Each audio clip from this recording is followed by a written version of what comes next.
மக்களோட வாழ்வாதாரம் இல்லை, இன்னும் கீழே போகுது. அதனால கேர்ஃபுல்லாக இருக்குது.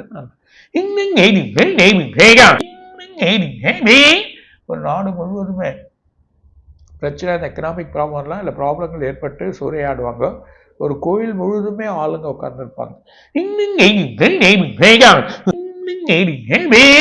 நிலவோட ஒளியோட தன்மை மாறும், அதிகமாக இருக்கும். காரணம் அந்த சூரியனோட வெப்பம் ரொம்ப அதிகமாகுது. அதனால நிலவோட தன்மைகள் வந்து பிரைட்னஸ் ஆகிறதுக்கான வாய்ப்பு உண்டு. அதோட தன்மைகளை பற்றியும் சொல்ல போறாங்க. பூமியோட தன்மைகள் மாறப்போது, பூமியோட இன்னர் சர்க்கிள் அதில் இருக்கக்கூடிய வழிகள் வந்து மாறுது. அது இல்லாமல் பூமி நிலவோட ஒளிப்பாதையிலேருந்து விலகினாலும் பிரச்சனை இல்லை. ஆனால் இதுக்கு பெரிய சக்தி பூமிக்கு உண்டு. ஸோ அதனால் புவியீர்ப்பு தன்மைகள் இருந்தாலும் உள்ளே இருக்கக்கூடிய சர்க்கிள்லாம் கொஞ்சம் கேப் இருக்கிறதுனால அதனால் இந்த மலைகள்லாம் நிறைய சரியறதுக்கு வாய்ப்பு உண்டு. ஸோ எல்லாமே பழைய பொருட்கள், பழைய வழிகள்லாம் வெளியே வரும். சில இடங்கள் வந்து அப்படியே வந்து சில இடத்துலேருந்து மலைகள் சரியறத பார்க்க போகும். ஜப்பான் கடலோர பகுதி, காடுகள், அது இல்லாமல் அதர் கண்ட்ரிஸ், அமெரிக்கா இருக்கலாம், இல்லைன்னா லண்டன் உள்ள கண்ட்ரியில் ஏப்ரல் 12ஆம் தேதி கரெக்டாக அந்த ராகு மாறப்போ மிகப்பெரிய எர்த்குயிக் வந்து ஏற்பட்டு ஃபாரினில் சில கண்ட்ரிகள் அவதிப்படுறதை பார்க்கலாம். காடும் தீப்பற்றி எரியும், அந்த இடத்துலையும் எர்த்குயிக் வரதுக்கு வாய்ப்பு இருக்கும்.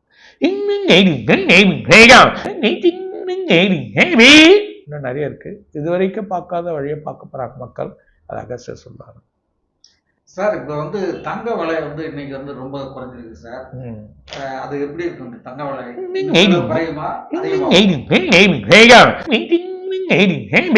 இல்லை ஏறின்னு தான் இருக்கு. சில வழிகள் மேலே நடந்ததுனால சில டேக்ஸ்லாம் போகிறதுனால இன்னும் ஏறதான் செய்யும். ஆனால் இந்த 14ஆம் தேதி 17ஆம் தேதி கொஞ்சம் கேர்ஃபுல்லாக இருக்கு. எப்படி இதுவாக போகுதுன்னு சொல்ல முடியாது, சடனாக விடலாம். இப்போ இந்த அமெரிக்கா வந்து இந்திய பொருட்கள் மீது அதிகமாக வரி விதிக்கிறதால ஷேர் மார்க்கெட்லாம் எப்படி இருக்கும், என்ன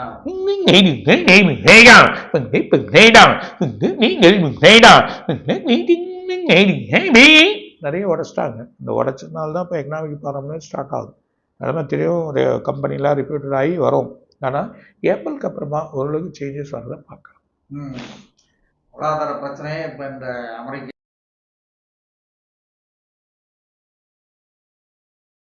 அமெரிக்கா அதிபர் ட்ரம்ப் வந்த பிறகு அவர் வெளிநாடுகள், கனடா, சைனா, இப்போ இந்தியா, இப்படி பல நாடுகளினுடைய வரி விதிப்பை வந்து அதிகமாக்கிட்டே தான் இருக்கிறாங்க. அது வந்து இந்த நாடுகளுக்குள்ள இருக்கிற ஒற்றுமை இதனால் வந்து குறையும் போல தெரியுது. இதனால் பல பிரச்சனைகள் ஏற்படும் போல இருக்கு. இது எப்படி போய் முடியும்?